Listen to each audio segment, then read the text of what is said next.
what Siren Head hides from the player off camera. So, you have probably seen a few of your favorite Let's Players play Siren Head games on YouTube. This absurd monster by Trevor Henderson spawned a few different fan games, but there was one in particular that caught a lot of people's eyes 2 years ago. It was by a creator named Undreamed Panic, and you basically wandered around in the staticky dark and did a number of tasks once you realized something deadly lurks in the dark. But how does all this work behind the scenes? What things are hidden out of view? Well, that's what we do here on HorrorScoped. My name is SwankyBox, and I love making and breaking games. So if that's your thing, subscribe now, because I do it pretty often. So immediately upon booting up the game, we get a visual taste as to what we should expect. This game is going to be a grainy, abstract nightmare, and this filter cranks up the intensity quite a bit. But this title screen is actually an independent map. The camera normally rotates around and shows a body hanging from a tree, and Siren Head in the distance. But if we disable the filter and brighten up the world, you can see the map is pretty simple. This is what Siren Head looks like standing there.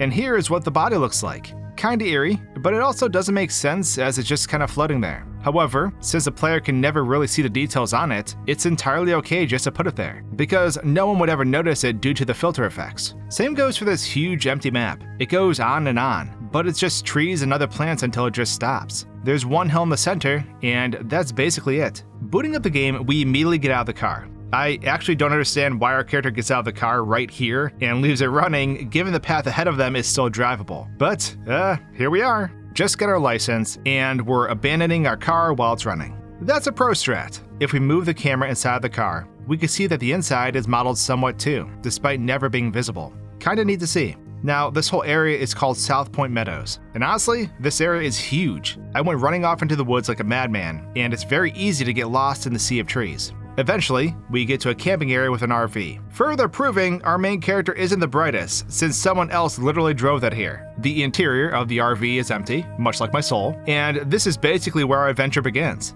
Did I mention we're a floating pair of arms? Hell yeah. So the order of events is supposed to be radio tower, power restoration, then radio tower again. And on the way there, or shortly after, you'll encounter Siren Head. He's lurking around in the trees, but it's kind of neat because he just straight up disappears into the woods. Like, instantly vanishes. Normally, the scan lines and the haziness of the game help prevent the player from seeing this, but without them, he just kind of nopes out of here.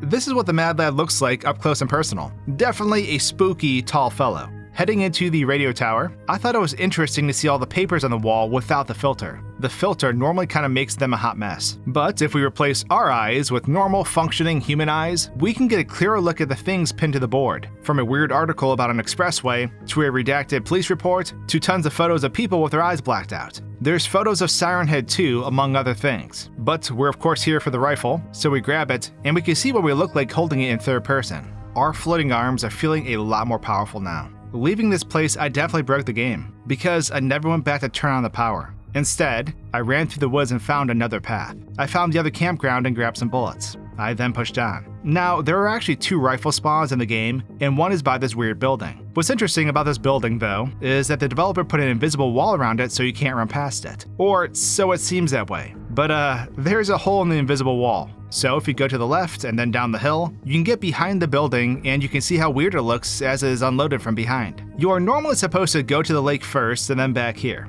but this then takes you to the gateway right before you clear the game. Normally, as you run down this path, you'll approach the police lights after a while. The title screen music starts up again, but because I broke the sequence of events, the game actually soft locks my character running in place.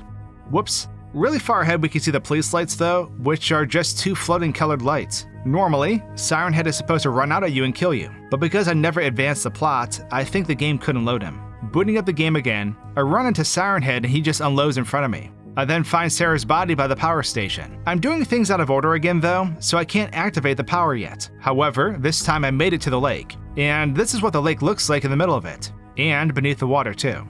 Now, there's really one thing I want to know more about, and that was the whole jump scare in this game. Normally, Siren Head runs at you super fast and your character just explodes. So I found Siren Head in the woods and followed him until he got angry at me. When he started glowing red and charged, I swapped the camera angle and got this. Yeah, he just tapped me and 2 different people screamed at the same time. He then wandered off back into the woods where he eventually just stopped moving. He sat there in place and then just unloaded. But because I died with the camera disconnected from the player, it put my player way up in the air and I couldn't do anything. The game was still running and the environmental sounds were still playing, but I was soft locked. But that's what Siren Head hides from the player off camera. I hope you enjoyed this short video, subscribe if you did, and I'll see you all again on HorrorScoped real soon. Cheers!